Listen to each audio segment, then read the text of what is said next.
So I'm working on this book about reconstruction after breast cancer, and right in the middle of the book, I get diagnosed. And it almost felt like a crazy PR stunt. It just didn't even feel real. For some people, it's probably horrifying, but having worked with all these women and seeing, I mean, we were at the reconstruction point, so obviously their surgeries had been successful and they lived, and they're all thriving, and they're all incredible women. So I wasn't terrified of mortality. You know that you have cancer, but you don't know if it's a little cancer or a lot of cancer. And those uncertainties that's the worst of it. It's, the surgeries and the treatment. I don't really advise it. It's not exactly fun, but the uncertainty in between really is the killer. And the waiting. Once I recovered from the first surgery, I was back to work. And I probably would have been able to work a great deal more, but I got very sick from the medication. I had a pretty severe reaction.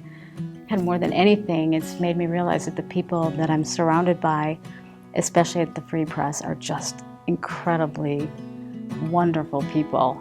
They have hearts of gold, and they've treated me so well. And they're an example of how people should treat each other. To have the extra stress of,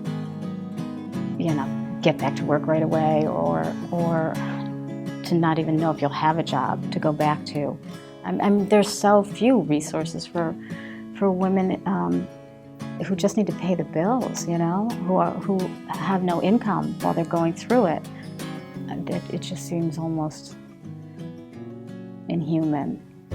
I've always wanted to learn to tango, and I've just never taken the time to do it, so I'm having a ball. I'm just having an absolute ball doing it. I'm generally not the kind of person that's out in the public eye. I'm more behind the scenes, but I'm more than happy to make an idiot of myself for a good cause. When I'm dancing, there's none of that, there's no everything, any worry that you have is just gone. I absolutely love to be out there. I'm having an absolute ball, and my favorite part of it is that the constant soundtrack of one worry or another is just completely gone. There are no excuses for not doing something because you don't think you can, and there are no excuses for not being happy.